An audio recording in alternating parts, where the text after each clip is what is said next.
dia. Nós estamos muito felizes aqui de estarmos iniciando esse projeto de estudo, né, que deve ocupar alguns meses.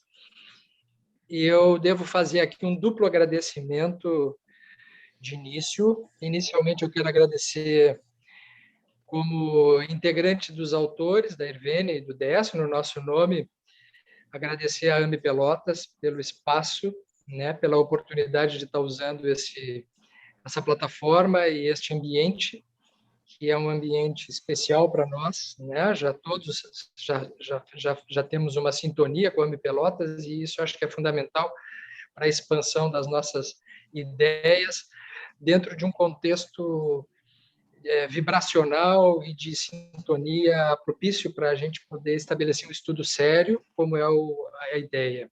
Então, obrigado a AME Pelotas, viu, por essa oportunidade, em nome da Verinha e do Luiz, que são a presidente e vice-presidente, estão nos dando esta oportunidade aí de nós estarmos nos reunindo, aproveitando essa época, né, que nos possibilita estarmos reunidos com frequência, coisa que era bastante difícil. E como vocês viram nos vídeos que nós mandamos, nós tivemos que nos reunir de uma vez e fazer tudo em bloco, né, para lançar aquela ideia, e agora a gente, de repente, pode fazer isso de uma maneira mais tranquila, mais calma.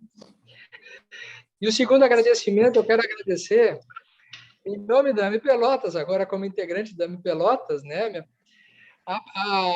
a Irvênia e o Décio, né, nós temos uma espécie de uma fama interna nossa, os três mosqueteiros, né? Os três mosqueteiros, e com direito ao D'Artagnan, que é a Giannini, que está sempre junto.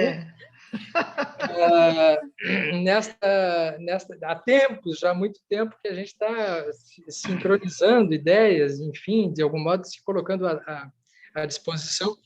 Então, a AME Pelotas fica muito feliz da gente poder estar se reunindo aqui, né? E vocês aí, né, estarem com a gente. A AME Pelotas se sente honrada, né, de ter assim esse grupo, né? E eu quero estender esses agradecimentos a alguns convidados especiais que estão aqui hoje e já estão na tela. O Paulo aqui, Bernardi, que é um amigo antigo, lá da nossa adolescência, marido da Josete Ferreira, nossa amiga de infância da Juventude Espírita aqui, e a Sidéria, né, que é psicóloga, também irmã da Josete e também amiga de longa data da época da nossa Juventude Espírita.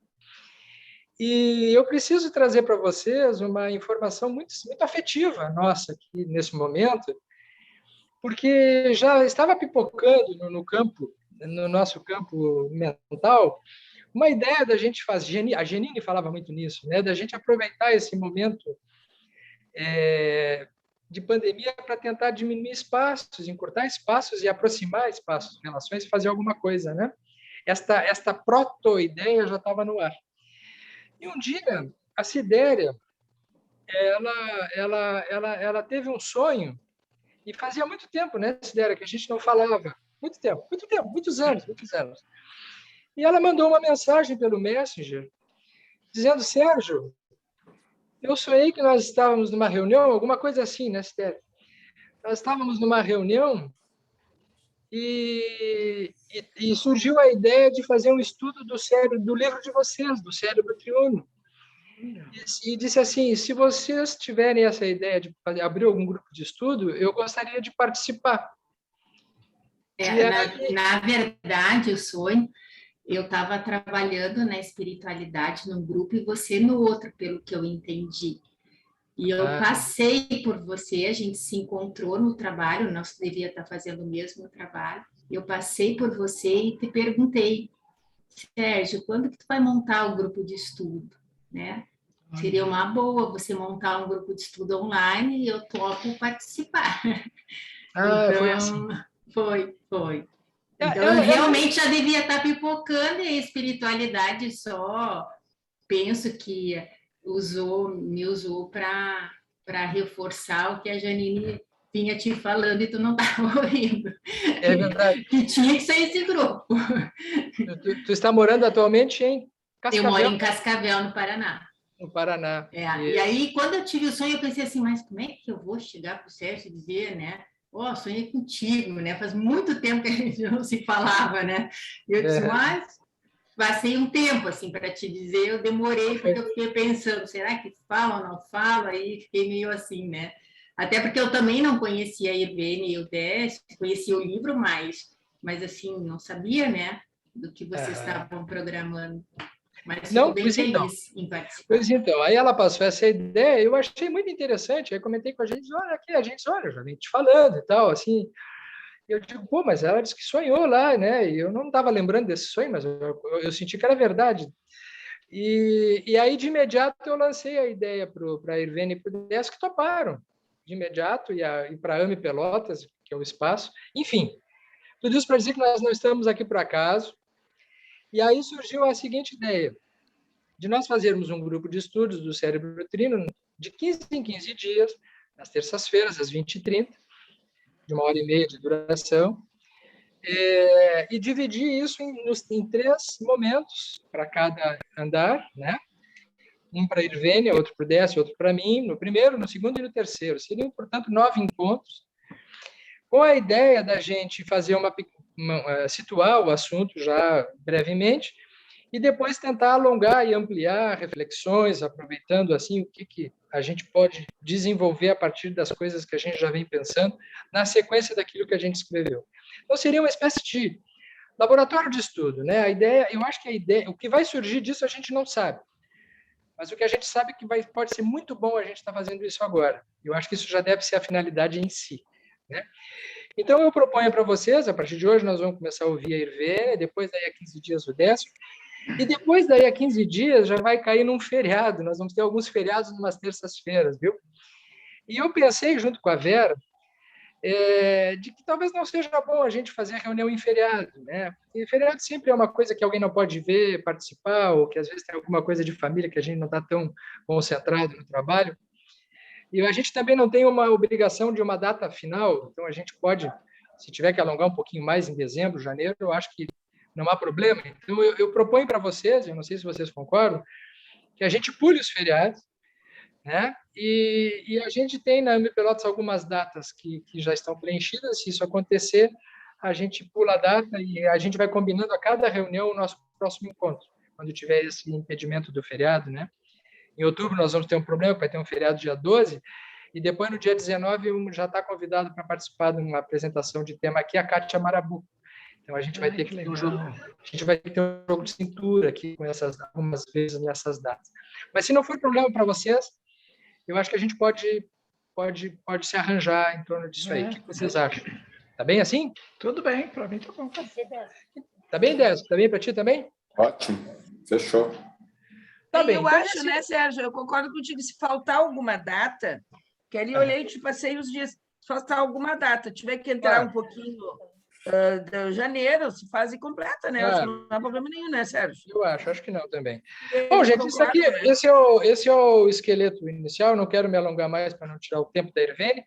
Irvene, está contigo então, e a partir de agora a gente tá bom. Está estudando.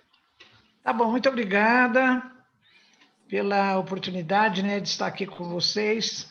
Eu sempre digo que são 2 alegrias nesses eventos, né?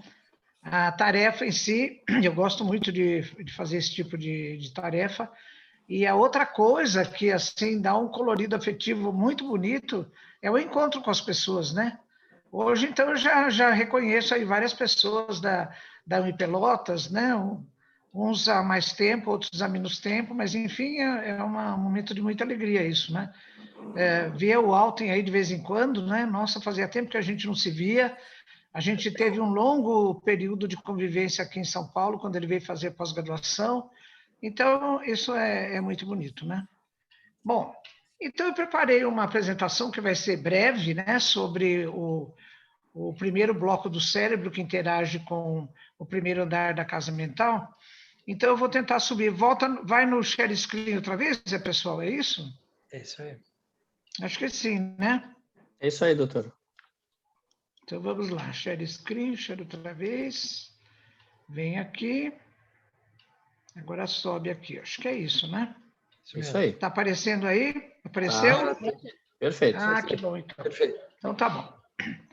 Bom, então eu vou falar sobre o primeiro bloco do cérebro, que Calderaro, no livro No Mundo Maior, chama de cérebro inicial, né? Falar um pouquinho da anatomia das funções, citando literatura acadêmica e também a literatura espírita de tudo que a gente coletou, né? E lembrando, que é uma coisa essencial, que todo esse nosso livro, que tem quase 600 páginas, ele tem como base apenas 2 capítulos do livro No Mundo Maior, de André Luiz, em que Calderaro ele transborda de informações a respeito da anatomia do cérebro, funções do cérebro, e ainda acoplando a visão espiritual, né? Uma coisa fantástica, quando ele fala, ele analisa o cérebro doente do encarnado e o cérebro doente do desencarnado, né? Naquele caso de processo obsessivo do Pedro e Camilo. Então, vamos lá, pessoal. Então, o cérebro inicial é esse bloco do cérebro, bem no fundo da estrutura do encéfalo, né? E que interage com o primeiro andar da casa mental, que André Luiz chama e Calderaro chamam de porão da nossa individualidade. Aí temos todo o arquivo do nosso passado, nas diferentes encarnações, e do ponto de vista de comportamento, trabalhamos com comportamentos instintivos e automatizados, né? Então, tudo aquilo que a gente já aprendeu a fazer. Bem, então,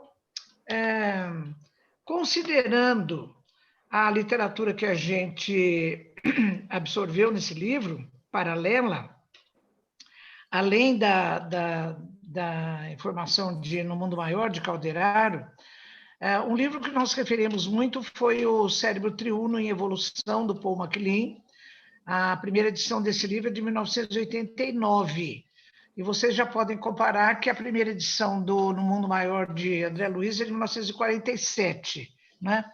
Então, Calderaro não usa o termo cérebro triuno, mas ele usa o conceito de que a nossa casa mental tem 3 andares e que cada um dos andares interage com um bloco do nosso cérebro. Ou seja, ele já tinha esse conceito mais de 20 anos antes de que o nosso cérebro era triuno, não é? E logo no início, quando a gente fala em cérebro triuno, alguém pergunta, por que não é trino? A gente começou com essa expressão, né, Décio e Sérgio, cérebro trino. Mas depois alguém na internet, um amigo me falou, olha, Vênia, trino é alguma coisa formada por 3 partes independentes. E triuno é alguma coisa formada por 3 partes que interagem para dar unidade funcional ao todo. Eu falei, então o nosso cérebro é triuno, não é trino, né? Porque ele trabalha como uma unidade. Então, qual é a correspondência dos 3 andares do cérebro, dos 3 blocos do cérebro, considerados por Calderaro, em relação ao cérebro triuno considerado por MacLean? Então, eu mostrei aí, olha, o cérebro inicial, que MacLean que Calderaro chama de cérebro inicial, corresponde, na classificação triuna de MacLean, a 2 regiões, ao complexo reptiliano e ao sistema límbico, né? Porque depois ele coloca o córtex cerebral em separado. Outra literatura que a gente absorveu também, que eu gosto muito desse autor, é o Wilder Penfield. Ele que criou aquela simbologia do homúnculo sensitivo e do homúnculo motor, né? Comparando a extensão dos territórios corticais, dependendo da importância funcional, com regiões do corpo. Então, no homúnculo sensitivo, a gente vê que a boca tem uma representação muito grande, as mãos também, e no homúnculo motor a mesma coisa, né? Bom, o Penfield, nesse livro, O Mistério da Mente, e a edição que eu tenho, ela foi publicada pela EDUSP, editora da USP. Então, ele considera toda essa região profunda do encéfalo, ele chama de tronco cerebral alto, que corresponde, segundo a minha leitura, exatamente ao que Calderaro chama de cérebro inicial, né? Então, a gente vai ver isso aí mais para frente, mas eu já quero deixar essa lembrança da correspondência que chega mais perto do que fala Penfield, mas também corresponde ao que fala MacLean, mas em relação a 2 partes, né? A região reptiliana e ao sistema límbico. Bom, Então, a primeira coisa que eu fiz foi tentar fazer uma leitura do que Calderaro entendeu por cérebro inicial. Quais são as estruturas que correspondem ao cérebro inicial? Bom, levando em conta que as outras duas regiões, a região intermediária é cortical e a região dos lobos frontais também corresponde à área pré-frontal, ou seja, as outras duas regiões correspondem ao córtex cerebral, então, na minha leitura, o cérebro inicial corresponde a todas as estruturas neurais subcorticais, né? Quando eu assisti a live do Décio sobre pineal, surgiu aquela coisa, onde está a pineal? Está no primeiro andar, está no segundo andar? Então, Décio, nessa minha leitura, a pineal também corresponde ao cérebro inicial, porque ela faz parte da região talâmica, né? Embora aquelas conexões todas que você citou, que são assim, deixa a pineal, ela faz uma espécie de varredura nos outros dois andares da casa mental, né? Por isso. Bom, então vamos lá. O que faz parte, então, do cérebro inicial? Quais são as estruturas? Primeira coisa, a região talâmica. Eu pus região talâmica porque essa região que é bem central, ela corresponde a várias estruturas. Essa que eu estou mostrando bem no meinho aí, corresponde ao tálamo propriamente dito, também chamado de tálamo dorsal. Mas a gente chama de tálamo, né? Depois, tem duas outras estruturas importantes, que são a glândula pineal, que faz parte da região epitalâmica, né, acima da região talâmica. Outra região importante é o hipotálamo, abaixo do tálamo dorsal. Depois, o tronco encefálico, né, o cerebelo, e entre o tronco encefálico e o cerebelo tem aquela cavidade do quarto ventrículo. E ainda faz parte, nessa minha leitura, todas as estruturas do sistema límbico, que, lembrando, é aquele conjunto de estruturas encefálicas. Nem todos os autores são concordantes quanto às diversas estruturas que compõem o sistema límbico, mas qual é segundo a definição de MacLean, o sistema límbico é um conjunto de estruturas encefálicas que trabalha com a manifestação de comportamentos acompanhados de emoções, né? Então, essa definição esse conceito de MacLean vem desde a década de 1950 até hoje persiste. E também faz parte do cérebro inicial os chamados núcleos da base, né? Então, aí nessa figura eu estou mostrando dois deles, o caudado, mais perto do ventrículo lateral, e depois a cápsula interna lateralmente, o lentiforme. Os dois formam uma estrutura única chamada de corpo estriado, né? Principal centro comandante da motricidade somática automatizada. Mas tem também ainda, na junção, bem na frente, bem rostral, desses dois núcleos, tem uma outra projeção que é chamada de núcleo accumbens. E fora isso, tem ainda a amígdala e tem o claustrum. Então, esse núcleo que eu estou mostrando tem função motora, o claustrum, a amígdala e o próprio accumbens estão ligados ao sistema límbico, tem função ligadas à manifestação de comportamentos acompanhados de emoções, né? Bom, então, na minha leitura, são essas estruturas que compõem o sistema límbico. Eu vou dar uma repassada em cada uma, lembrando que função fazem, o que tem de importante, para a gente poder depois entender como é que ela funciona em relação ao primeiro andar da casa mental, né? Vamos começar pelo tronco encefálico. O tronco encefálico, então, ele está ali embaixo do cerebelo, ele é formado por 3 regiões. O bulbo, também chamado de medula oblonga, né? É uma expressão mais antiga, a ponte e o mesencéfalo. Olha, o tronco encefálico, ele é assim uma estrutura que eu, quando comecei a estudar neuroanatomia, eu fiquei muito interessada, porque o tronco encefálico, apesar de cada região, bulbo, ponte, mesencéfalo, ter características próprias, mas ele tem também coisas assim que varrem todo o tronco encefálico, né? Uma delas é a formação reticular.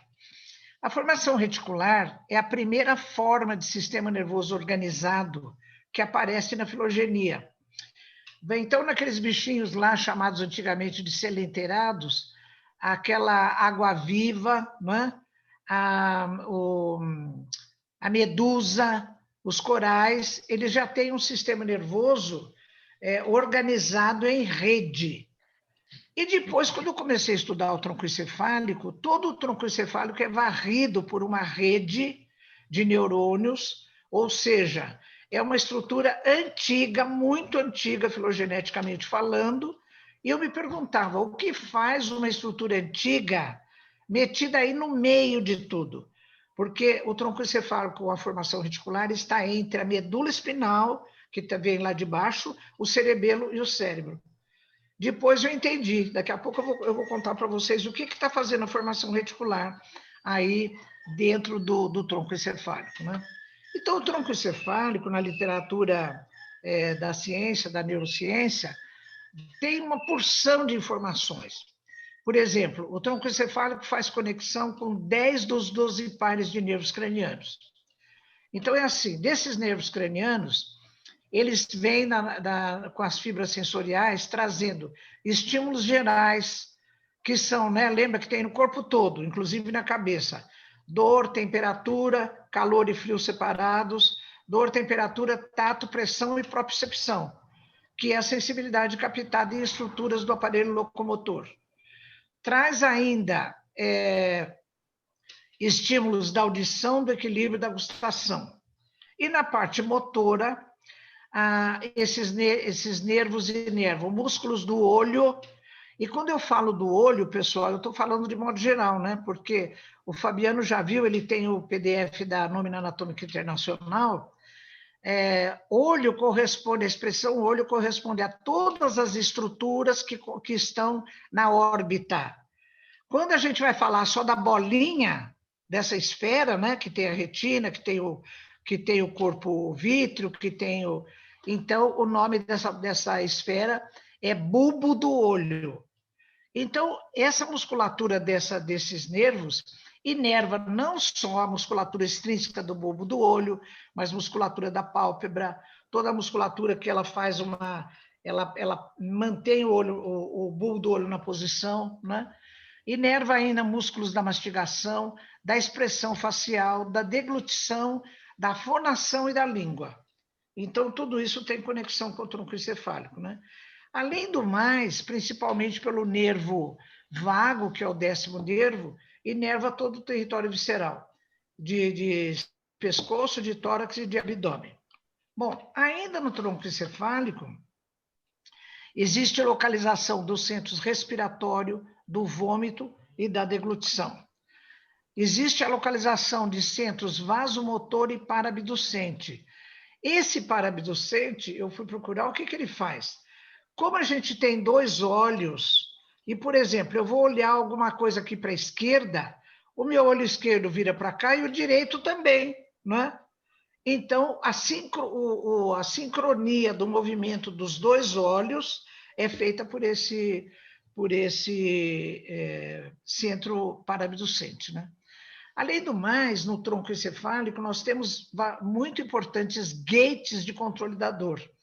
No mesencéfalo, aquele 4º ventrículo, quando chega no mesencéfalo, ele é um duto, né? Que liga o 3º ventrículo da região talâmica com o 4º ventrículo. Toda a periferia desse tubo, ela tem uma massa de substância cinzenta, que é a substância cinzenta periaquedutal, que faz um papel importantíssimo no controle dos estímulos de dor, né? Então, são gates do controle de dor, estão lá também. E conexões com o cerebelo, porque o cerebelo ele fica suspenso em cima do 4º ventrículo à custa de 3 pares de feixes de fibras, que são os pedúnculos cerebelares, né? Os rostrais são unidos com o mesencéfalo, os médios com a ponte e os posteriores com o bulbo. Bom, com tudo isso que o tronco encefálico tem, o que ele consegue fazer? Controle da temperatura orgânica, controle de motoneurônios para execução automatizada de movimentos. Então, através da conexão com o cerebelo, por exemplo, a gente vai andar de bicicleta ou a gente está fazendo uma caminhada, esse nosso passo que é totalmente automatizado, esse controle da metria, da métrica do passo, do movimento, ele tem a ver com o controle desses motoneurônios que existem no tronco encefálico, né? Depois, ainda o tronco encefálico, à custa de todas essas estruturas, compõe mecanismos neurais de automatismos da respiração, que está subordinada à ação da vontade, porque eu posso voluntariamente respirar de uma outra maneira, mas quando eu não estou pensando como respirar, quem faz esse controle são aqueles centros da respiração, né? Manutenção do ritmo circadiano de sono-vigília. Eu não sei se essa palavra ritmo, acho que não tem o segundo I, né? Acho que não. Manutenção de batimentos cardíacos, né? Porque a gente sabe que estimulando o nervo vago, por exemplo, dá uma tendência à bradicardia. Manutenção de peristaltismo gastrointestinal. Então, o tronco encefálico, ele tem tanta coisa lá dentro e tem tantas funções, e a custa ainda do que eu vou falar dele, que ainda não acabou, é que a integridade estrutural e funcional do tronco encefálico tem a ver, ela é que vai embasar o conceito legal de morte, né? Porque mesmo que o córtex cerebral esteja íntegro, mas o tronco cerebral esteja irreversivelmente lesado, então pode ser decretada a morte cerebral, né? Outra coisa que existe no tronco encefálico, eu vou provocar o Sérgio agora, as tais das vias extraleminiscais. Então, o que é isso? Bom, aqui em vermelho eu pintei uma via leminiscal. Então, é assim, a via de dor e temperatura, ela é captada lá nos receptores, aí ela se organiza aqui do pescoço para baixo, ela sobe pela medula espinal, num feixe chamado trato espinotalâmico lateral. Acontece que esse neurônio que captou os estímulos de dor e temperatura, então ele entra na medula, trava a sinapse com outro neurônio que cruza o plano mediano, sobe pela medula como trato espinotalâmico lateral, trava a sinapse no tálamo, que é obrigatório, porque tudo que vai para o córtex cerebral tem que pagar pedágio no tálamo, menos a via olfatória, né?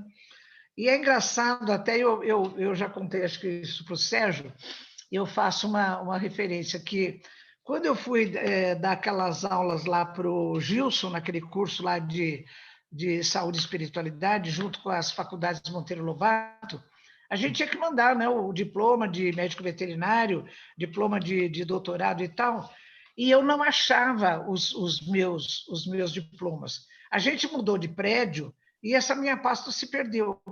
Então, eu pedi para a faculdade, para a reitoria, a segunda via. Bom, passou um tempo, não vinha, eu fui lá na reitoria. Aí a moça, muito assim, muito constrangida, falou: professora, sabe o que acontece? A senhora fez o doutorado antes da estruturação da pró-reitoria de pós-graduação. Então, nós não temos o seu arquivo, né? Da pós-graduação. Eu falei: então, o que eu sou aqui, uma via olfatória? Né? Que eu não passo pela reitoria. Então, fazendo uma metáfora aí, o meu doutorado ficou como via olfatória, não tinha registro lá. Eu precisei falar com o diretor para ele me dar um atestado de que a coisa existia. Então, faz favor, vovó bem, pega ali no meu armário o meu remédio de Stabil.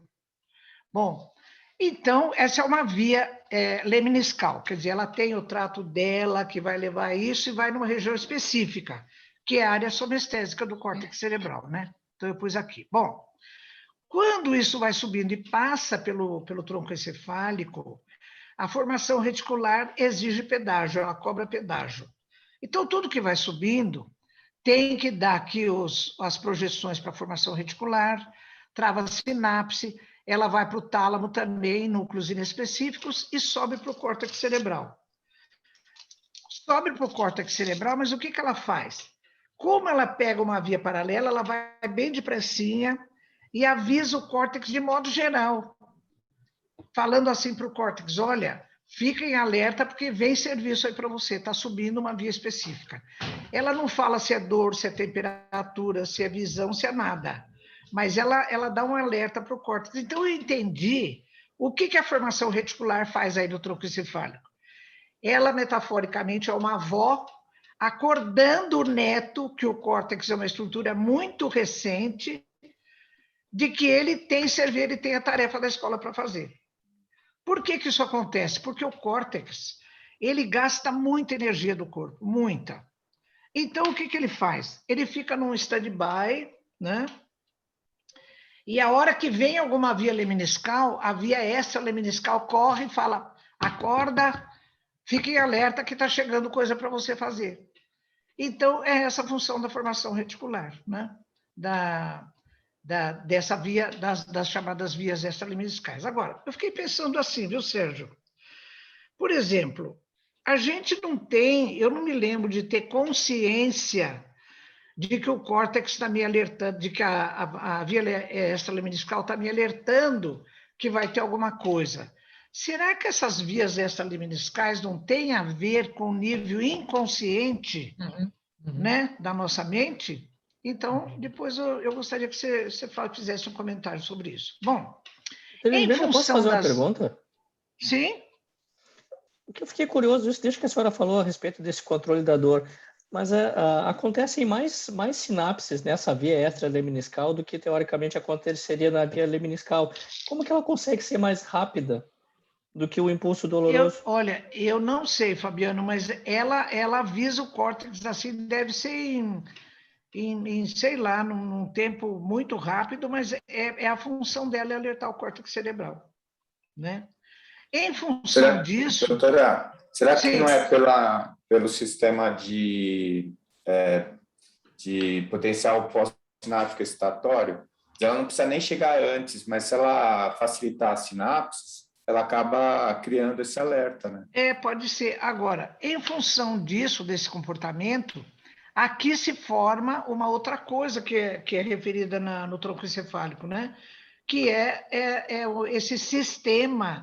Então, essas vias extra-lemniscais, elas formam um verdadeiro sistema de ativação do córtex cerebral, chamado SARA, né? Então, a partir dessa estrutura toda, fazendo sinapse no tálamo, então estimula o córtex cerebral de modo geral. Deve ter um mecanismo aí sináptico, né, Décio? Eu não entrei nisso, mas, enfim, isso está dentro da estrutura do próprio tronco encefálico, né? Isso é muito legal. Sistema ativador reticular ascendente. Bom, na literatura espírita, o que eu encontrei do tronco encefálico? Então, na Evolução em Dois Mundos, no capítulo 17, quando André Luiz fala do sono e do desprendimento, né? Aliás, ele fala da capacidade de desprendimento do espírito deixando o corpo em repouso, desde o capítulo 10 de Evolução em Dois Mundos, né? Naquele homem infraprimitivo. É muito bonito isso. E ele fala que existe uma ligação do espírito, nesse caso, que se mantém ligado à fossa romboide. Ele chama de fossa romboidal, né? Hoje a gente usa o termo fossa romboide. O que é fossa romboide? É o assoalho do quarto ventrículo. E é interessante que o assoalho do quarto ventrículo, ele é assim, ele é todo forrado, né? Pelos núcleos de nervos cranianos.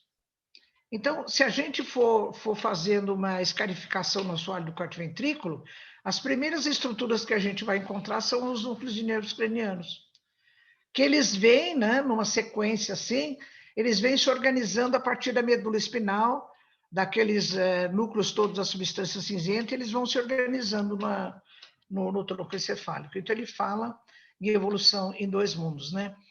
Também no livro Libertação, de André Luiz, no capítulo 11, então a gente vai lembrar, né, que a Margarida está sendo obsediada pelo Gregório, que foi um afeto dela no passado, e agora ele precisa dela, então ele quer que ela desencarne para ficar perto dele. Então, nesse processo obsessivo, que tem só 60 obsessores, né, judiando da Margarida, então, numa das descrições que André Luiz faz, ele fala dos ovoides que são acoplados ao bulbo da Margarida, né? E com isso ela tem uma série de desarranjos da função motora, ela tem desequilíbrio, ela tem desarranjo das funções viscerais, né? Por conta dessas coisas todas. Então, o bulbo.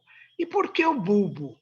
Porque o bulbo, na filogenia, se a gente for voltar um pouco na filogenia, a gente vai ver que nos animais, de modo geral, especialmente nos animais não muito evoluídos, antes dos mamíferos, o bulbo que já existia era a central visceral, né?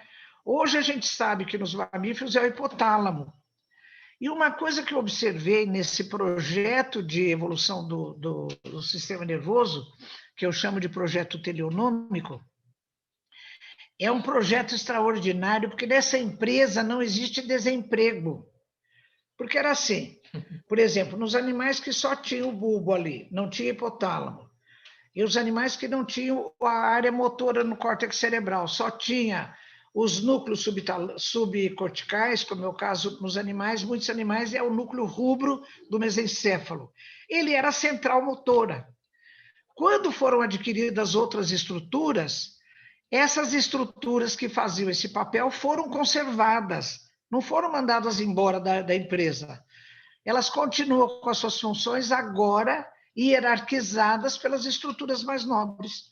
Então, o bulbo ficou hierarquizado pelo hipotálamo e esses núcleos motores, como é o caso do núcleo rubro, que tem grande importância nos animais, ele foi hierarquizado pela área motora do córtex cerebral, né?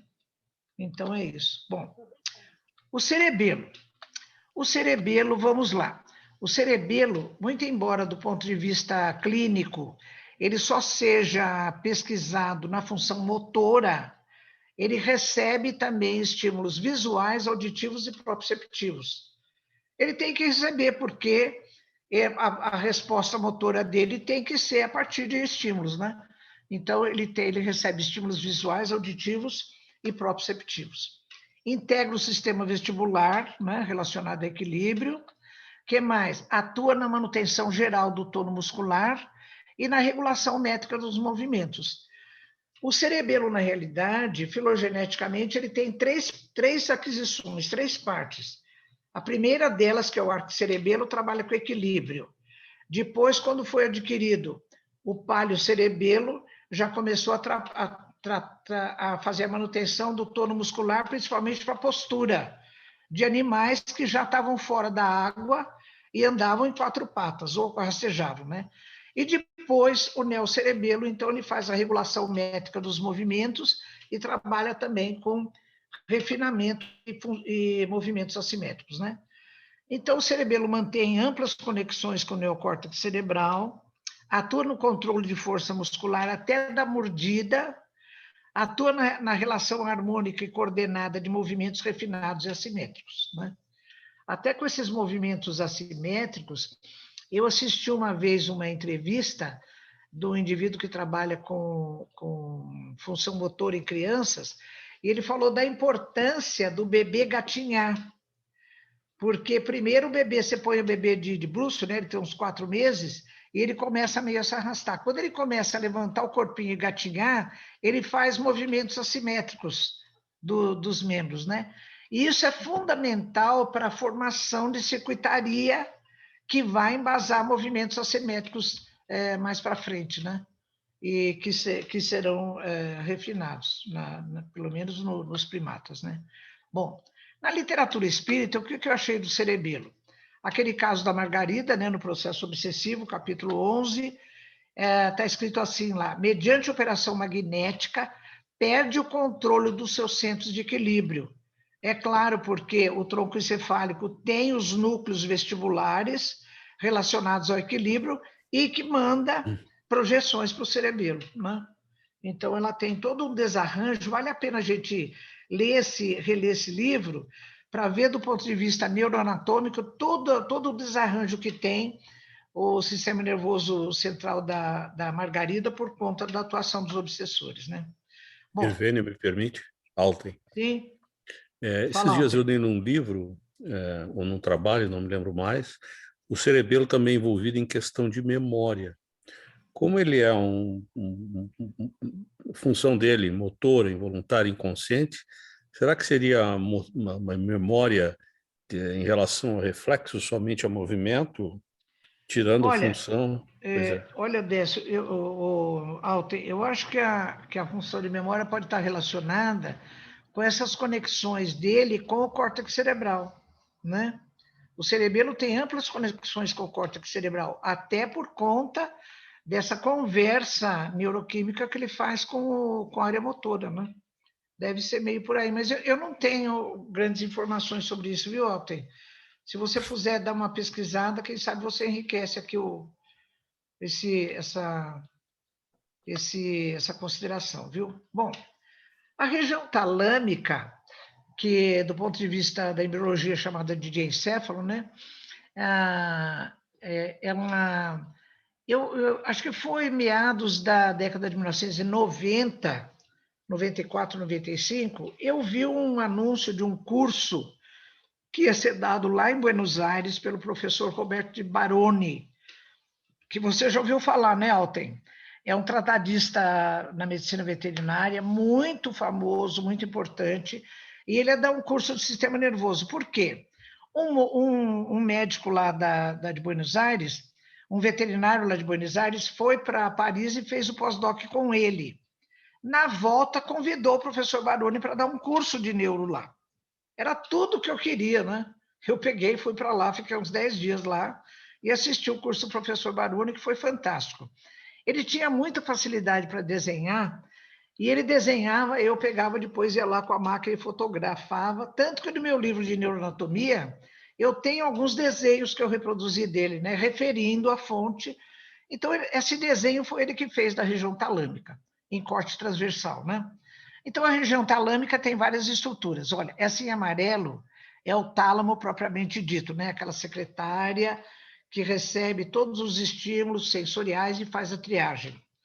A região lá de cima, aqui em azulzinho, é o epitálamo, do qual faz parte a glândula pineal. Aqui embaixo, o hipotálamo, abaixo do tálamo, né? Principal centro comandante da atividade visceral. Ainda tem também o metatálamo, que tem pontos de conexão da via visual e da via auditiva. E o subtálamo é composto por só um núcleo, o núcleo subtalâmico, que compõe a chamada via motora automatizada, via motora somática automatizada, né? Então, eu dei destaque para o tálamo, vou dar destaque para o tálamo. O Décio vai ficar com o epitálamo, né, com a pineal, aliás, já falou. E o hipotálamo, a gente vai falar rapidamente um pouquinho dele. Bom, então o tálamo em si. O tálamo, obrigatoriamente, ele faz a triagem de todos os impulsos sensoriais, menos o olfato. O Machado fala que ele processa também, talvez em nível inconsciente, o tato protopático, que é aquele tato mais grosseiro, né? Diferente do chamado tato epicrítico, que é um tato assim mais refinado. E ele relê também, assim, talvez a nível consciente, da sensibilidade térmica e dolorosa. Quer dizer, já deve existir no tálamo, por herança filogenética, um nível, talvez inconsciente, de sensibilidade térmica e dolorosa, né?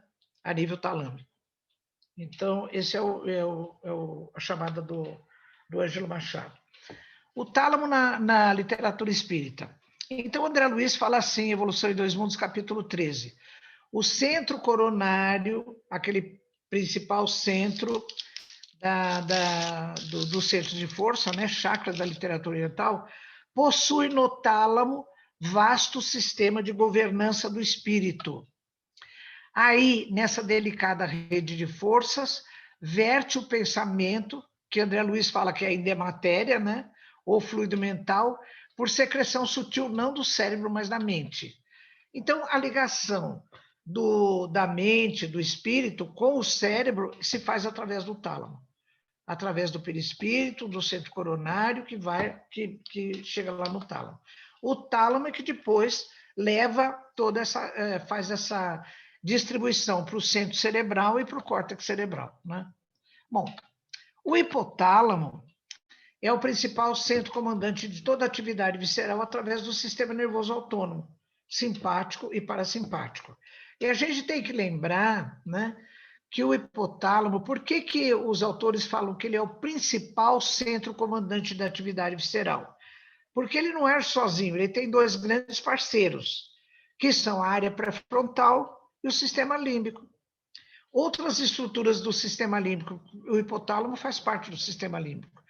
Porque, assim, tanto pensamentos e sentimentos que estão sendo traduzidos pela área pré-frontal, ele tem projeção para o hipotálamo e também o sistema límbico.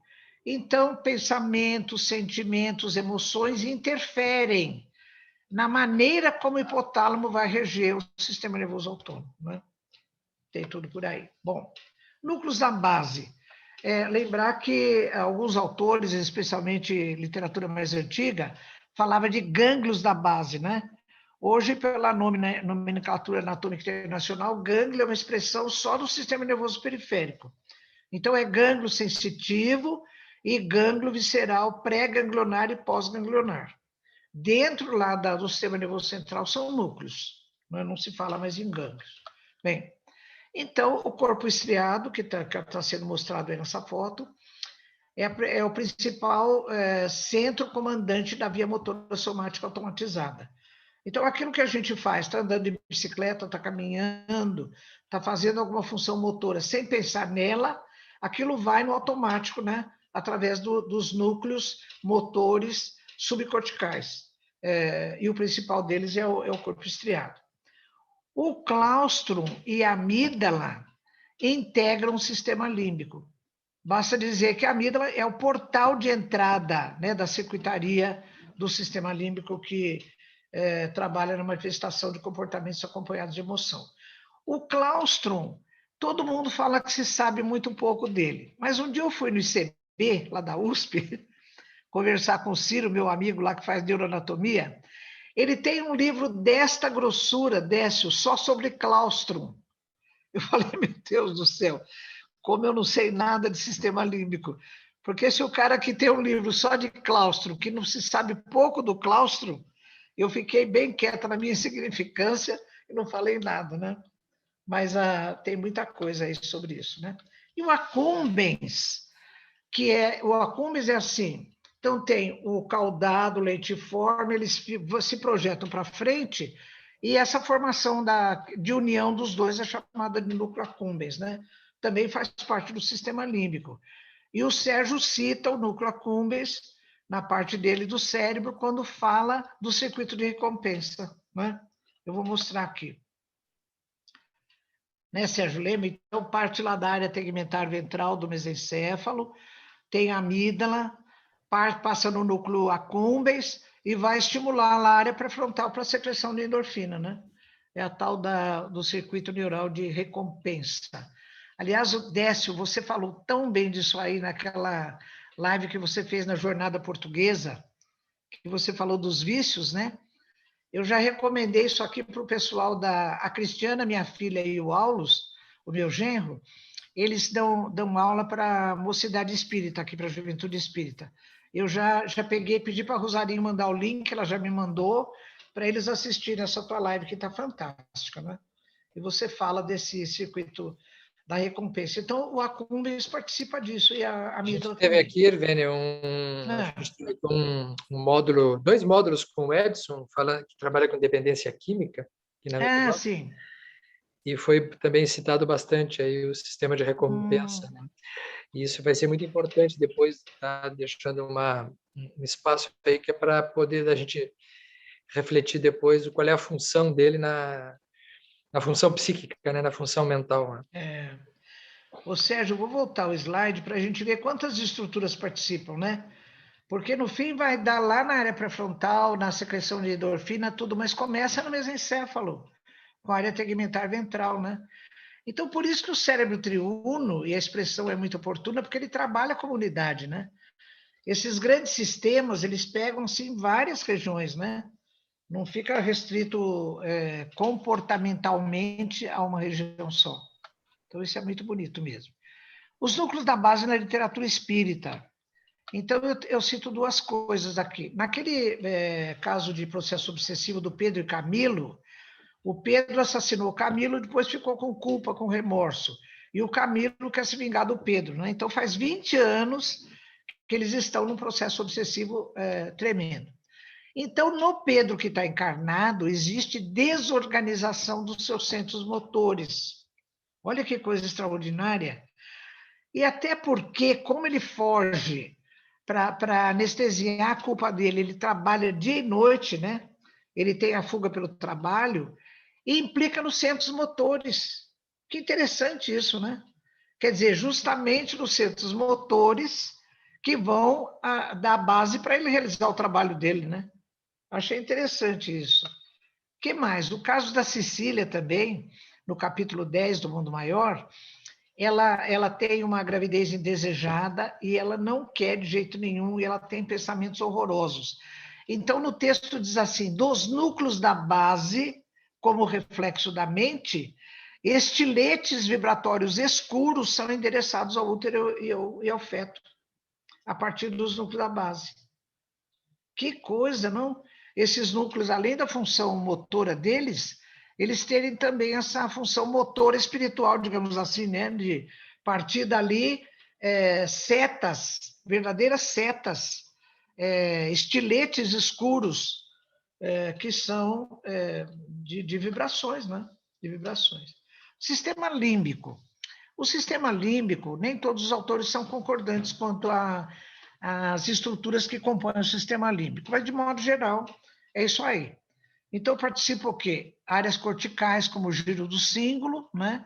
Que é o primeiro giro ali em cima do corpo caloso, o giro parahipocampal aqui embaixo do hipocampo, o próprio hipocampo, corpo mamilar, abênulas, que fazem parte também do epitálamo perto da pineal, o tálamo, a região talâmica, tem núcleos que são do sistema límbico, a área septal, né, Sérgio e Décio, que trabalham também com prazer. A área septal, quando estimulada em animais, eles ficam se autoestimulando e fica desidratado, fica subnutrido, porque eles ficam estimulando a área septal, que dá essa sensação de prazer, né? Mas prazer assim, o prazer de saciar a fome, de saciar a sede, de saciar o desejo de acasalamento, né? Então, é isso aí, o sistema límbico. Bom, o sistema límbico, que diz respeito à manifestação de comportamentos acompanhados de emoções, tem que se destacar a amígdala, né, que é o portal de entrada, ela faz conexões, então a amígdala ela é um núcleo grande, ela é chamada mesmo de núcleo amidaloide, ou corpo amidaloide, né?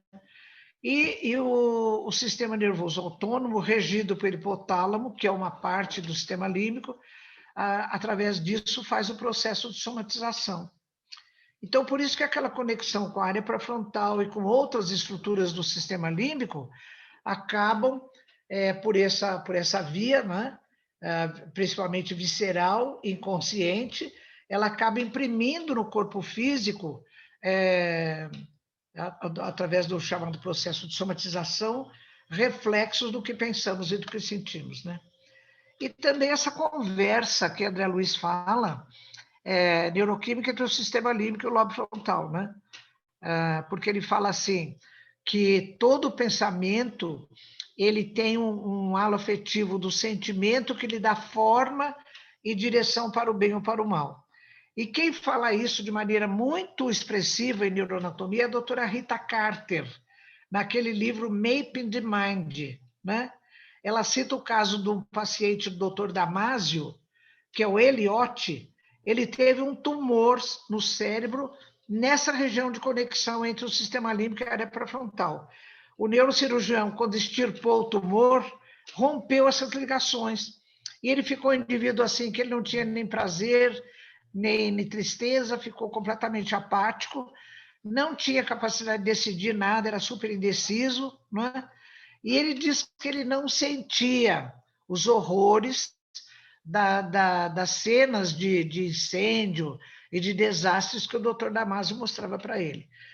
Viu, Sérgio? Eu tenho a impressão que ele tinha isso registrado no sistema límbico, mas como ele não levava isso para a área pré-frontal, ele não tinha consciência disso. Com certeza não representou na palavra, né? Não alcançou a palavra, né?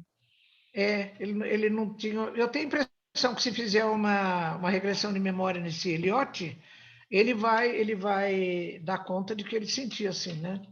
É bem por aí. Bom, o cérebro inicial, agora, para terminar, eu acho que vale destacar essa coisa da ligação da mente com o cérebro inicial, né?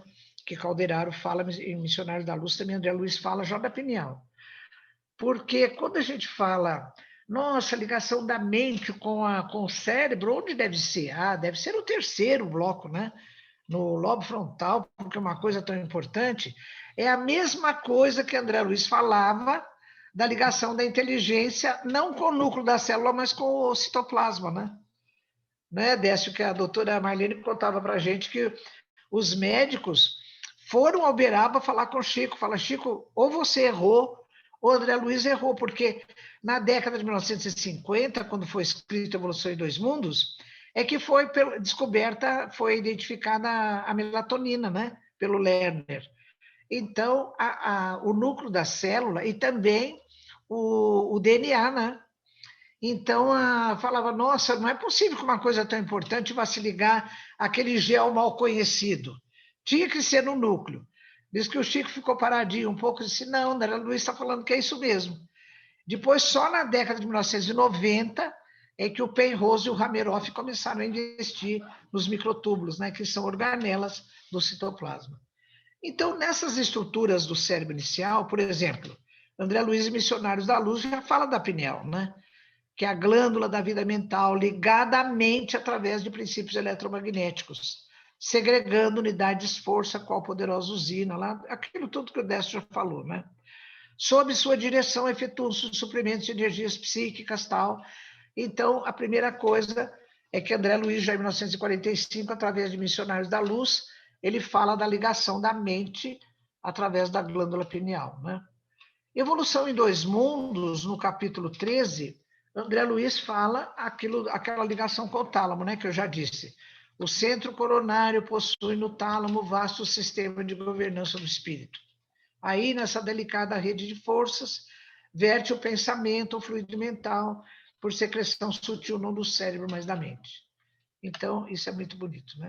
Bom, eu fiquei muito surpresa e muito feliz quando, lendo esse livro, O Mistério da Mente, do Penfield, eu encontrei uma concordância do que ele fala no capítulo 5 e também no capítulo 12, a respeito do que André Luiz está falando, né, da ligação da mente com a pineal e com o tálamo. Porque ele chama de... O que Calderaro chama de cérebro inicial, ele chama de sistema centroencefálico, ou tronco cerebral alto, né? E ele diz assim no livro dele, olha, grandes perdas de córtex cerebral não implicam em perda da consciência, enquanto lesões ou interferências no funcionamento do tronco cerebral alto, que pega inclusive núcleos talâmicos e formação reticular do mesencéfalo, podem abolir completamente a consciência. Como é que ele chegou a esse resultado? Porque ele estudou muito soldados da Segunda Guerra Mundial que tiveram traumatismo crânioencefálico, né? Ele relata isso nesse livro dele, que é fantástico, né? O Mistério da Mente, um estudo crítico sobre a consciência e o cérebro humano. Então, isso é muito bonito, né? Bom, pessoal, então, terminei a minha rápida apresentação do cérebro inicial, mas eu acho que tem tanta coisa aí para a gente... né? Porque não é possível numa estrutura que é relativamente pequena, ela ter herdado filogeneticamente tantas coisas, né? Eu acho que também vale a pena lembrar que MacLean, ali pela década de 50, ele estabeleceu uma chamada Lei de Maturidade e Estabilidade Evolutiva, analisando os blocos do sistema nervoso central numa visão filogenética. Então, ele estudou a medula espinal de peixes, de répteis, anfíbios, mamíferos, E ele chegou à conclusão que a estrutura da medula espinal ela está estabilizada desde os peixes. Ou seja, a nossa medula espinal tem modelo pisciano. Muito embora as características de cada grupo, né? Mas a estrutura básica ela é assim. No tronco encefálico, os peixes têm um modelo de tronco encefálico, os anfíbios têm outro que mexeu um pouco, os répteis têm um modelo de tronco encefálico com muitas mudanças. André Luiz também fala disso, né? Então, a partir dos répteis, o modelo de construção estrutural e funcional do tronco encefálico se estabilizou evolutivamente. Em outras palavras, o nosso tronco encefálico tem modelo reptiliano. E MacLean fala que o complexo cerebral, até hoje, ele não encontrou ainda estabilidade evolutiva. Ele ainda vai sofrer modificações, ele ainda vai ter modificações, né? E o próprio Amit Goswami, naquele livro Universo ao Consciente, ele diz assim, que pelo menos mais uma modificação no cérebro humano tem que acontecer para que ele seja compatível com a manifestação da mente, da nossa consciência, que já está a nível supramental. Ou seja, ele está dizendo que no nosso espírito, né, na linguagem nossa espírita, o nosso espírito já está precisando de um cérebro mais estruturado, mais elaborado, mais sofisticado na região cerebral. Olha que coisa bonita, né? Quanta coisa, né, Irvênia? Nossa, eu vou sugerir aqui, tu pode tirar a tela. Bom, eu vou tirar, peraí. Enxergar. Stop share. Alguém já tirou para mim. Eu vou pedir também para o Décio me ajudar aí, a gente explorar um pouco a Irvênia, quem mais possa. Porque eu sempre fico muito feliz de ficar por último, depois da Irvênia e depois do Décio, porque depois deles falarem, quando eu chego na terceira aula, já tem tanta coisa adiantada que fica fácil. Mas eu fiquei com vontade, assim, Irvênia, de te perguntar, entre tantas coisas que eu anotei, mas não vou tirar o tempo de outros, que novas reflexões, desde o que a gente escreveu e do que a gente pensou naquela época, quais são as novas, né, que te chamam mais atenção dentro do teu campo? Ô, Sérgio, a gente vem conversando, viu, pessoal? A gente vem conversando, eu, Décio, Sérgio e Janine, já há um tempo, desde que nós gravamos aquele curso lá em fevereiro de 2020 ou 2019? Não foi. Lá em São Paulo, né? Antes da pandemia. Acho que foi antes. Antes da pandemia, acho que foi fevereiro de 2019. 19, né? Olha, a gente vem falando, porque tem tantos desdobramentos, né? Tantos desdobramentos, nossa, muitos. Então, essa coisa, por exemplo, né, Sérgio, das vias extraliminiscais com o inconsciente, isso aí a gente não sabe nada. Outra coisa também que o Décio abordou no livro foi a assimetria, entre aspas, funcional entre o hemisfério direito e o hemisfério esquerdo, né? Porque existem pesquisas mostrando que nos animais, quando você faz a secção do corpo caloso, que é aquela maior estrutura que liga um hemisfério com o outro, então, em macacos, né, que fizeram isso, o macaco, olha, ele trabalha com o hemisfério direito, olha com o hemisfério esquerdo, né? E tem também a genesia de corpo caloso em seres humanos, né? E esses pacientes estão sendo acompanhados. São os savanas, que eles chamam. São aqueles indivíduos que têm... tem até um vídeo de um na internet que ele faz um voo sobre Paris e depois colocam ele na frente de uma tela e ele desenha com detalhes toda Paris, com todos os prédios, com os detalhes. Alguns espelhados, né, Décio? Um prédio enorme lá, todo cheio de estilo rococó, uma coisinha assim, ele desenhou todo espelhado. É uma coisa impressionante. Então, a gente tem muita coisa aí, né? Meu Deus. Eu fiquei pensando, Irvênia, como faz sentido, a partir desta apresentação e do que a gente tem pensado, né? Que o espírito, quando encarna, faz sentido ele entrar pelo primeiro andar mesmo, né? E a nossa constituição como espírito encarnado, ela é totalmente uma constituição corporal. A nossa mente, como ser humano, ela se situa já de início numa representação que nasce a partir do corpo. Isso depois eu vou trazer lá quando falarmos em Freud e outros autores da psicanálise, que essa foi a percepção dele, né? Que o ser ele é corporal, no sentido estrito do início e também do fim. Né? No fim também, assim como ele encarna pelo primeiro, ele desencarna também pelo primeiro. Né? Acho que sim, né? A porta de entrada e a porta de saída também. Sérgio, hoje eu ainda estava vendo, porque eu tinha uma citação aqui de Obreiros da Vida Eterna que eu quis conferir e eu não senti muita firmeza, por isso que eu não pus nos slides, né? Porque acho que é no capítulo 17, para quem quiser ver, que fala do desligamento do Dimas, né? Uhum. Que daqueles 4 desencarnes do Obreiros da Vida Eterna, então é o caso do Dimas, eles estão fazendo o desligamento, ele fala da fossa romboide, né? Uhum. Mas eu achei interessante, porque do trecho que ele fala nesse capítulo 17, ele diz assim, que a partir do desligamento da fossa romboide, então, na região da cabeça, começa a surgir um eflúvio e que depois vai se adensando e forma uma cabeça, que é assim similar à cabeça do corpo físico. Eu fiquei pensando, falei, meu Deus, mas ele vai desligar lá embaixo na fossa romboide e isso vai conseguir, é que você está falando, né? Vai de trás para frente e de baixo para cima, né? Precisa desligar lá embaixo para formar a estrutura da cabeça. Então, é toda uma estrutura, né? Fala, doutora, não é assim, porque eu imagino assim, por exemplo, que o Sérgio falou do corpo, né?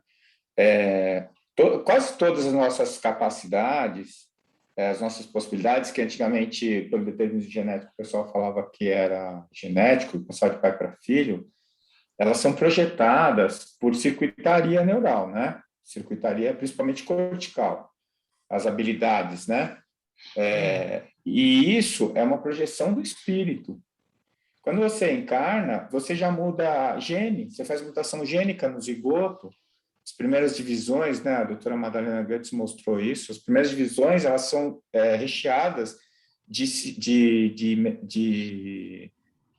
alterações genéticas, né? De mutações genéticas intencionais. Eu fico pensando, depois a criança crescendo, o espírito está projetando, como se fosse um filme, numa tela, o que ela é, né? Ou as coisas que ela deseja, ou as capacidades que ela tem. E hoje eu acho, não sei se estou certo, estou chutando, tá, pessoal? Não é. Aqui é para chutar. Quem vai fazer a modulação disso, quem vai podar a árvore para crescer do jeito que tem que crescer, é o ambiente. É o meio. Uhum. É o que você fala para o filho. Então, por que o cara sei lá, jogador de vôlei, o filho é jogador de vôlei, o neto é jogador de vôlei? Uhum. Porque ele cresce olhando o pai fazendo um negócio, todo mundo reconhecendo, ele quer ser igual, ele quer imitar. E ele vai projetar aquilo. E ele vai se esforçar desde pequeno para aquilo. E ele vai acabar desenvolvendo aquilo. São os fatores epigenéticos, né, Décio? Na hora da histólise, que é quando o André explica isso, a histólise e a histogênese, né?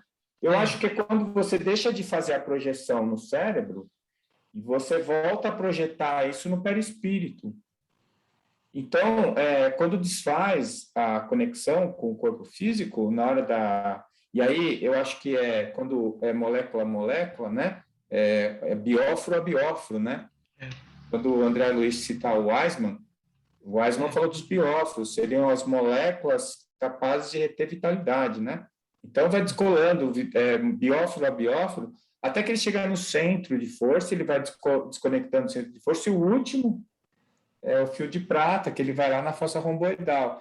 Aí, a hora que ele desconecta isso, aí a projeção do indivíduo vai para o perispírito, né? Ele aparece, né? Aí ele vai aparecer. Eu imagino que de uma maneira muito mais livre, né? Porque no corpo físico é tudo muito limitado. Ele tem um monte de restrições pela própria matéria congelada, né, a luz coagulada, né, que o André fala, ali a coisa é muito restrita. E a hora que ele vai para o perispírito, eu acho que expande, né? Deve ser até maior. Ele não fala isso, né, doutora? A senhora leu recentemente? Ele fala que é maior o corpo? Não, né? Não vi isso, não. Agora, André Luiz fala muito em Evolução em Dois Mundos, na histogênese perispiritual, né? Isso, para mim, foi uma surpresa quando eu li. Até comentei com a doutora Marlene, né? Porque ele fala que, a partir do capítulo 10, só quando essa criatura que ele chama de infraprimitivo, né?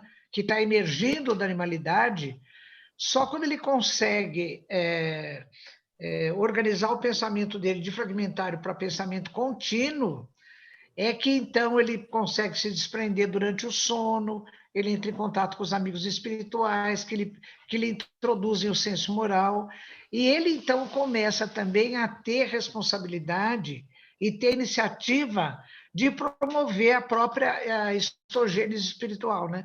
Que quando ele tinha pensamento fragmentário, ele não era capaz, né? Então, acho que ele não tinha nem consciência, né, do significado da vida e da morte, que culturalmente admite-se, né, por aquele livro do Yuval Harari, que é o Sapiens. Ele acha que isso começou, essa reflexão, naquele salto cognitivo que aconteceu já no Homo erectus, no Neandertal, não é? Quando começaram a encontrar sepultamentos ritualizados, né? Inclusive, o Neandertal tem uma referência que o cara está sentadinho assim, às vezes em posição fetal, com vários adornos, até flores. Então, entende-se que nesse momento que o indivíduo já tinha bem estabilizado o pensamento contínuo, ele tinha possibilidade de fazer a histogênese espiritual a partir da reflexão sobre o significado da vida e da morte, né? Isso é muito bonito, né? Vê bem, olha só que interessante isso que a gente está falando, porque eu acho que a gente, como espírita, a gente deveria, na nossa fala, fazer justiça a esse nível de cérebro ou de casa mental, que no nosso meio ele é muito desprezado, né? Se fala muito contra que a gente tem que superar níveis inferiores, mas a gente não se dá conta da grandeza que é esse nível, porque a encarnação ela começa por aí e termina por aí. A posição fetal que simboliza os primórdios da estada do espírito no plano físico, ela é de uma importância evolutiva tal que, se não fosse esse nível de mente ou de estruturas mentais assim, trazidas no arcabouço do cérebro, Jesus não teria dito que ninguém pode ver o reino do céu se não nascer de novo. E nós poderíamos dizer, de forma até poética, que no desencarne acontece algo semelhante, porque à medida em que o ser lá, o idoso, ou alguém numa posição de uma doença degenerativa, ou por uma doença grave, ela se torna um feto novamente, ela está dando um novo salto evolutivo na direção dessa histogênese que tu falou agora. Porque a histólise dos tecidos físicos, nesse momento, representa a grande chance da histogênese perispiritual para esse espírito poder melhorar. Isso também na encarnação, né, Sérgio? Que a ontogênese repete a filogênese, né? A filogênese. A gente começa como ameba, no zigoto, e a gente passa por várias fases. O Hager, né, que fez esse estudo aí, né? E vai mostrando as evoluções. Eu não sei onde que eu li eu acho que foi no André Luiz, eu não lembro. Ontogênese que formava um casulo, né? Que o indivíduo formava um casulo como se fosse um útero vibracional na hora do desencarne, né? Então, ele é um processo, é a moeda que tem dois lados, né? Igual a música lá da estação, né? É o mesmo trem que chega é o trem que parte. É um processo de nascimento e de carne. É o mesmo processo, só que com polaridade invertida, né? Mas é o mesmo processo. Vale lembrar que a mente só podia estar ligada ao cérebro inicial, porque do ponto de vista da filogenia não tinha outro jeito. Claro. Porque a mentezinha de cada criatura, né, ela tem que se ligar ao que já tem. Então, a criatura que ainda não tem um córtex cerebral estruturado, não tem uma área motora, não tem área pré-frontal, vai se ligar onde, né? Vai se ligar no que já tem.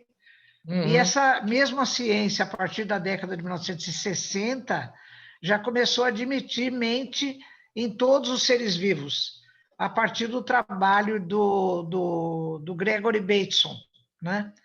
Que ele definiu mente como sendo o processo cognitivo de manifestação da vida. Porque ele fala assim, o ser, por mais primitivo, mais elementar que ele seja, ele sabe sobreviver, ele sabe se alimentar, ele sabe se reproduzir. Esse saberzinho dele é o conteúdo da mente dele, né? E é o que nos salva nos apertos também, né? É verdade. Na hora que a gente precisa de resposta rápida na nossa vida material, quem nos salva é o cérebro inicial, né? Não é? É o tal do instinto, né? Né, Sérgio?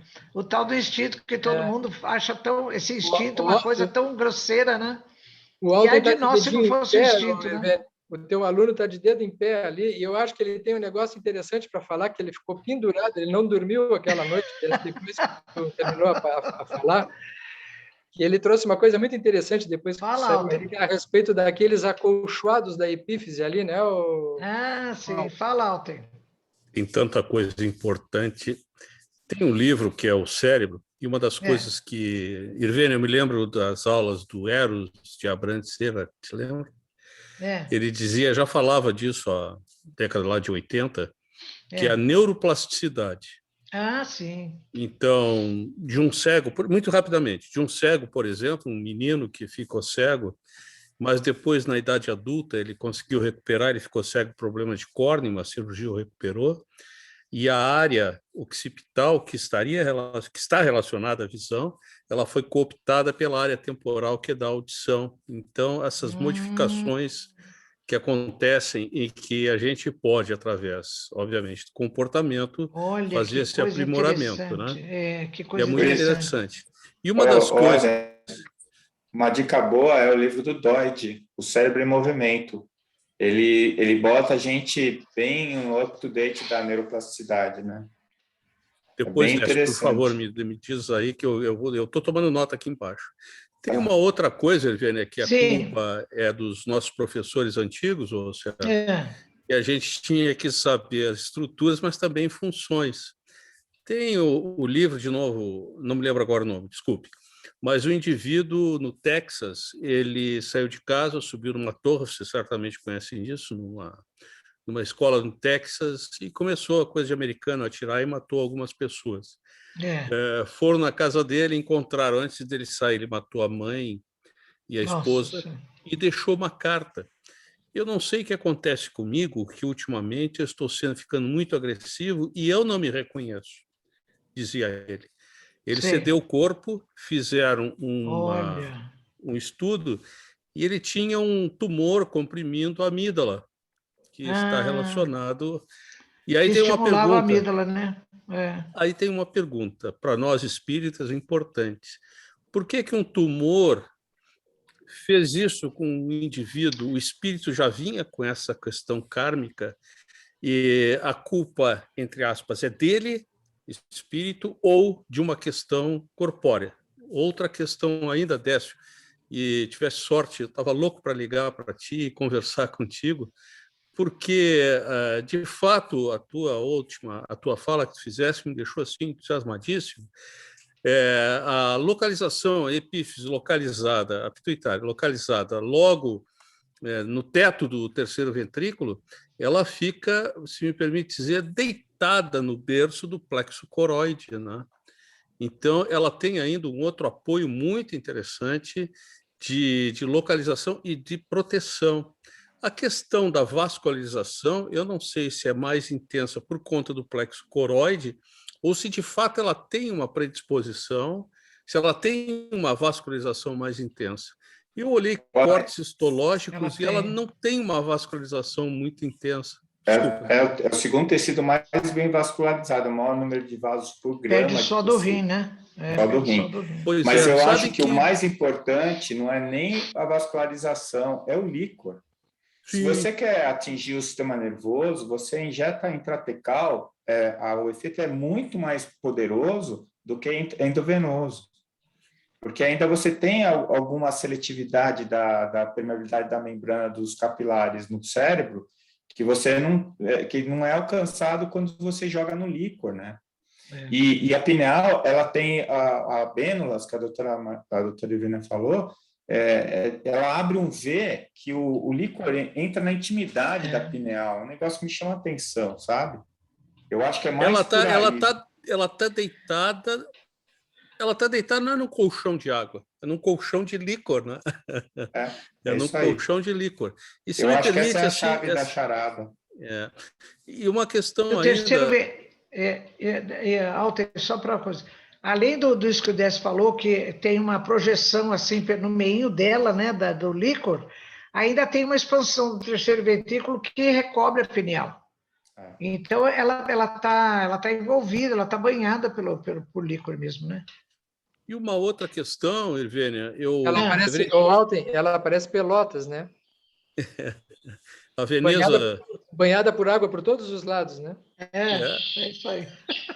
O Rio Grande do Sul é o segundo estado com maior volume hídrico, se nós considerarmos os riachos. Segundo estado. Mas, então, uma outra questão, se nós acompanharmos Aí vem a questão do córtex, eu não sei quando vai ser abordado, se vai ser abordado. Uma questão interessante de comparação, Irvênia, são os animais lisencéfalos, né?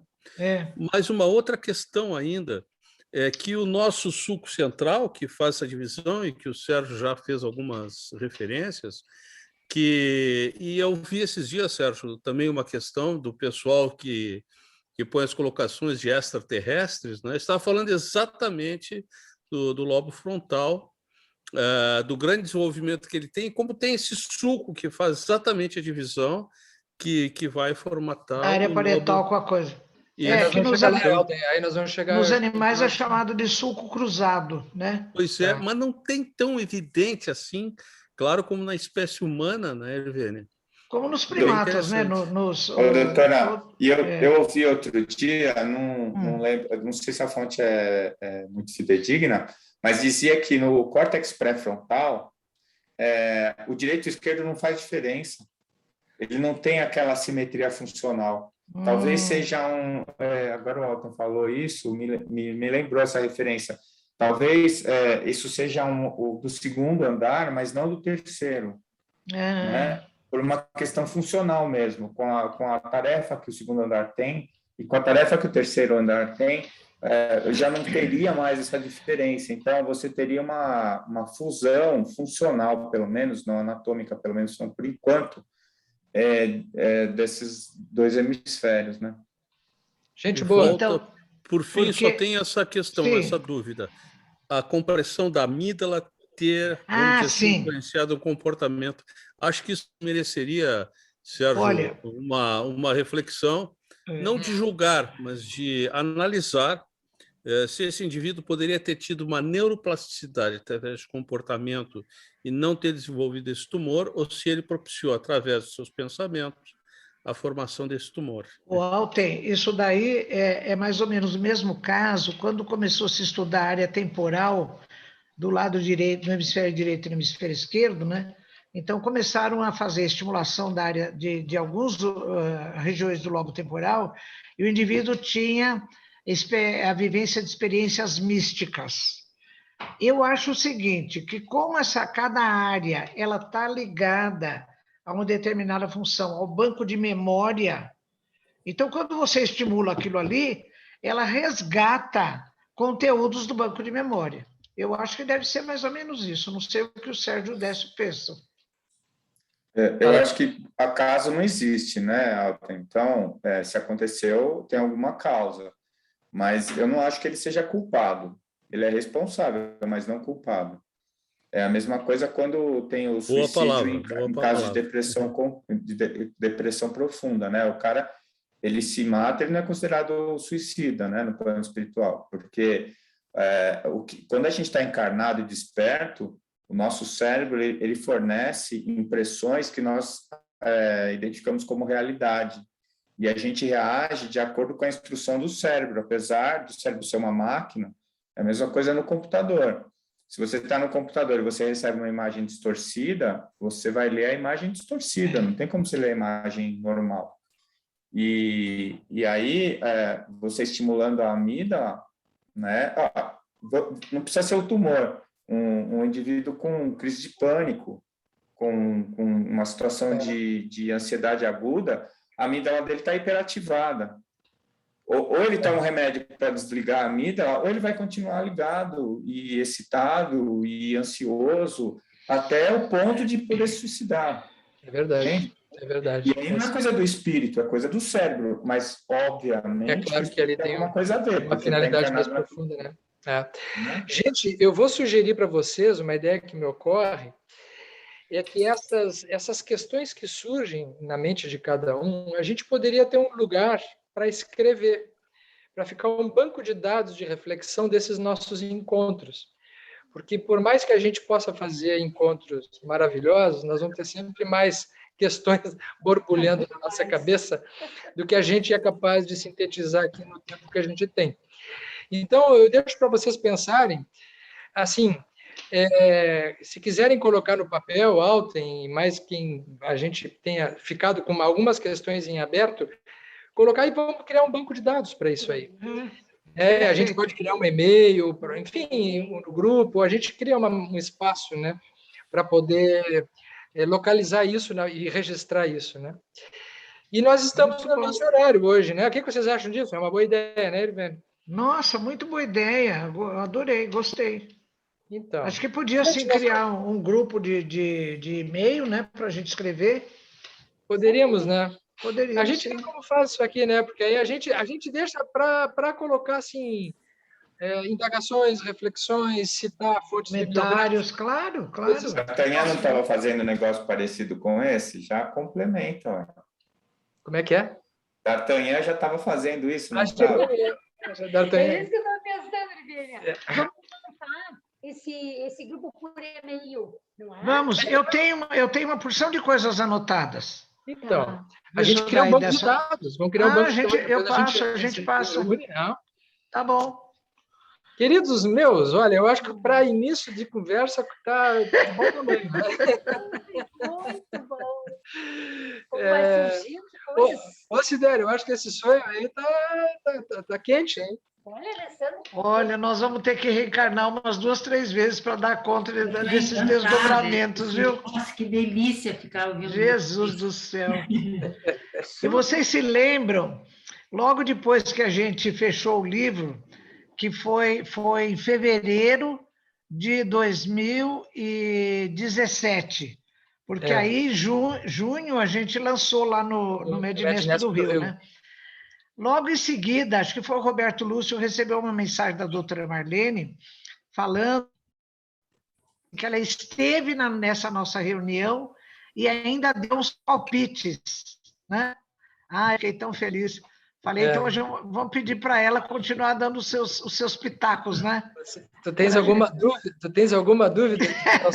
Que não seja ela que está inspirando toda essa ideia? Eu recebi a senhora lembra daquela época que eu comecei a receber uns e-mails do Dr. Dias da Cruz? E vinham umas psicografias lá pelo...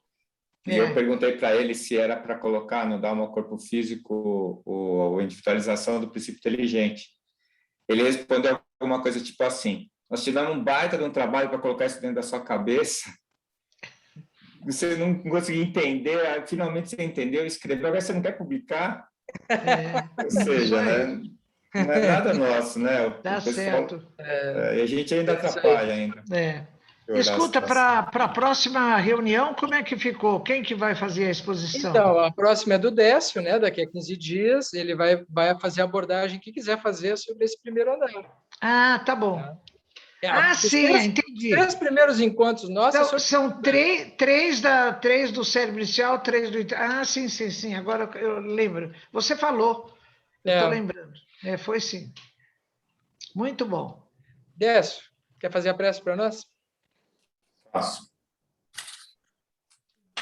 Bom, o sentimento e a vontade é de agradecer. Agradecer a doutora Marlene, que iniciou, estimulou a doutora Irvênia a fazer esse trabalho, a doutora Irvênia por ter convidado a mim e o Sérgio para participar desse trabalho, que ela tinha toda a condição de fazer sozinha, a Ame Pelotas, que abraçou o trabalho e está se interessando no conteúdo, está dando oportunidade para a gente de estender e aprender um pouquinho mais.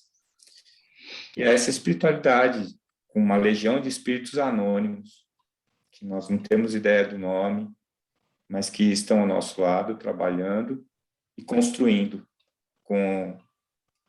usando a nossa cognição como ferramenta, mesmo a ferramenta precária, difícil, mas eles não desistem de nós, e o sentimento é de gratidão.